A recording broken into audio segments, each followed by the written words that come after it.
pessoal! No último vídeo nós falamos um pouquinho sobre vícios e vimos que os vícios têm como fundo, pano de fundo, uma falta, uma ausência de pai. Hoje eu quero falar para vocês um pouquinho sobre a alienação parental. E a alienação parental, ela normalmente acontece da mãe em relação ao pai, é o mais comum. E aí o que acontece também na alienação parental? Ela também favorece os vícios, porque de uma certa forma essa mãe roubou das crianças o seu pai. Bom, vamos entrar no assunto alienação parental para valer. Então o que acontece, o que quer dizer alienação parental?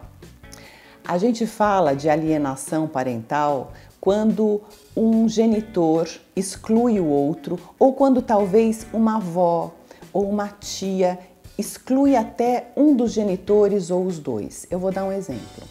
Muitas vezes, no caso de uma mãe solteira, quando ela tem uma criança, ela deixa essa criança aos cuidados da avó, ou deixa essa criança aos cuidados de uma irmã e vai em busca do sustento dela, dessa criança, e passa um tempo fora. E quando ela volta para buscar essa criança, muitas vezes esses avós não querem entregar mais a criança, ou essa tia não quer mais entregar a criança, e eles desqualificam para a criança esta mãe. Então isso também é alienação parental. O mais comum é quando um genitor, seja o pai ou a mãe, faz isso. Então, por que é que isso acontece? Normalmente porque acontecem mágoas, ranços entre aquele casal, uma separação que foi traumática para um dos lados. Então, o que acontece com este genitor? Ele vê essa única oportunidade de machucar o outro através dos filhos. Então os filhos acabam funcionando como joguetes nessa disputa ou nessa mágoa entre os genitores. E o que é que isso pode causar nas crianças? A gente fala de síndrome de alienação parental. Então a criança, ela normalmente se fideliza àquele genitor que tem a guarda, que está sustentando, suportando essa criança em manutenção de vida. É como se a criança dissesse: mãe, você não ama mais o papai? Eu vejo a sua dor, eu também não vou mais amar o papai por amor a você. E aí o que acontece? Essa criança exclui esse genitor nela. Ela é 50% esse genitor também. E ela também se ressente e ela tem conflitos internos. E que tipo de sintoma ela pode apresentar? Depressão, sim, essa hiperatividade, doenças autoimunes, doenças de pele, coceiras e, em último caso, até mutilação, quando os jovens, muitas vezes, ou as crianças começam a se machucar de propósito, se mutilar.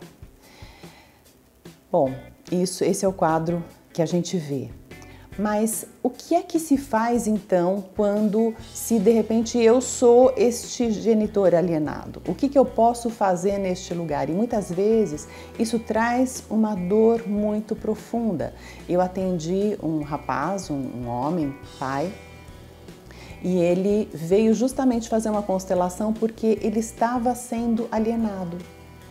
Então, ele percebia que quando ele ia buscar os filhos, visitar os filhos, o filho mais velho, ele tinha reservas. É como se ele não tivesse autorização da mãe e dos avós para chegar perto do pai. E conforme o dia ia passando, a criança ia se soltando um pouco mais, ele sentia essa proximidade do filho com ele. Mas o pequenininho, um filho menor que teve menos convívio com esse pai, ele nem queria ir para o colo do pai, ele não queria, na verdade, nem sair do colo do avô, porque a mãe, quer dizer, a ex-mulher, nem olhava para a cara dele. Eles nunca mais tiveram contato desde que começou essa alienação parental começou. Ela não quis mais nem vê-lo.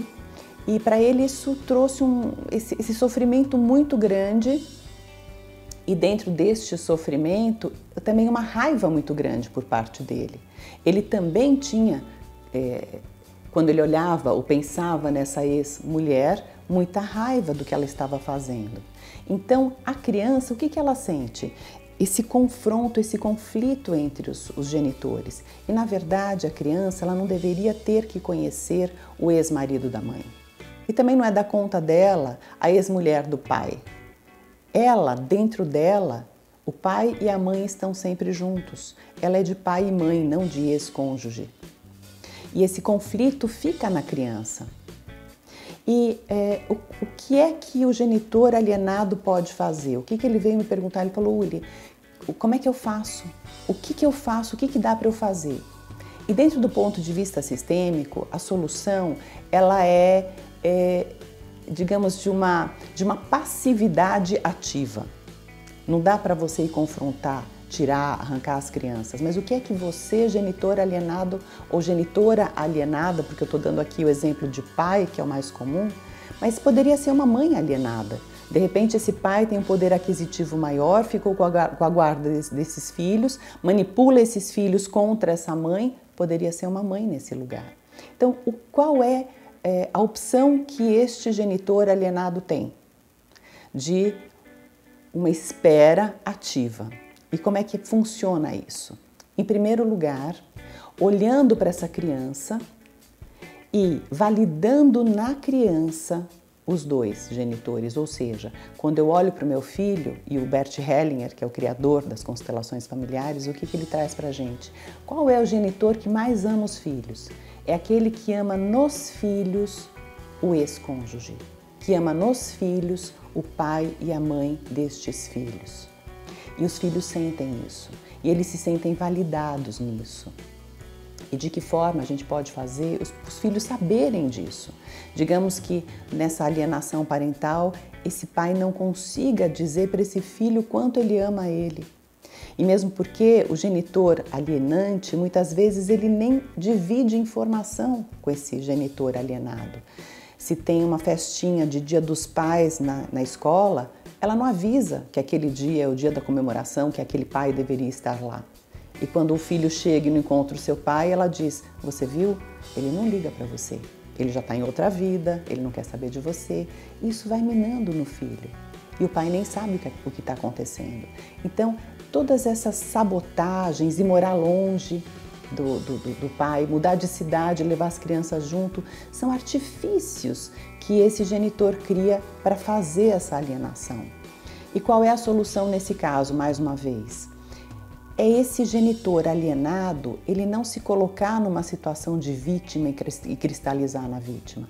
Ele vai atrás, então ele pode ir atrás de um parente que tenha ainda uma certa afinidade com ele, pedir para esse parente mandar um recado para essas crianças e dizer, olha, seu pai mandou dizer para você que ele não quer bater de frente com a sua mãe, porque ele entende as razões dela, ela está magoada com ele, mas ele quer que você saiba que ele o ama, que ele te ama muito e que você pode sempre contar com ele, que ele está sempre aqui para você. Ou, se não for possível, um parente, um amigo íntimo da família, alguém que possa mandar este recado. E o que ele faz? Ele espera. E o que é que ele nutre dentro de si? Um profundo amor à mãe daquela criança, não à ex-mulher. Ele não precisa, ele pode sentir a raiva que ele tem, mas se não fosse justamente esse encontro, não seriam esses filhos. Então, quando eu valido nos meus filhos o meu ex-cônjuge, aí sim essas crianças podem saber que elas podem contar comigo e que elas podem se validar na metade pai nelas. Ou seja, a alma da criança, ela não admite exclusão. E aquele genitor que exclui, um dia ele vai pagar um preço muito alto. Essas crianças vão dizer, mãe, você me roubou meu pai, eu não posso aceitar você. Pai, você esteve sempre comigo, você sempre validou a minha mãe em mim.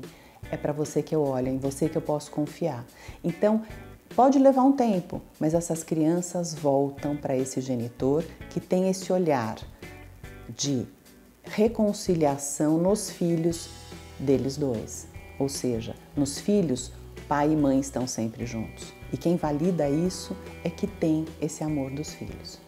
Então, por agora é isso. Até mais. Até uma próxima.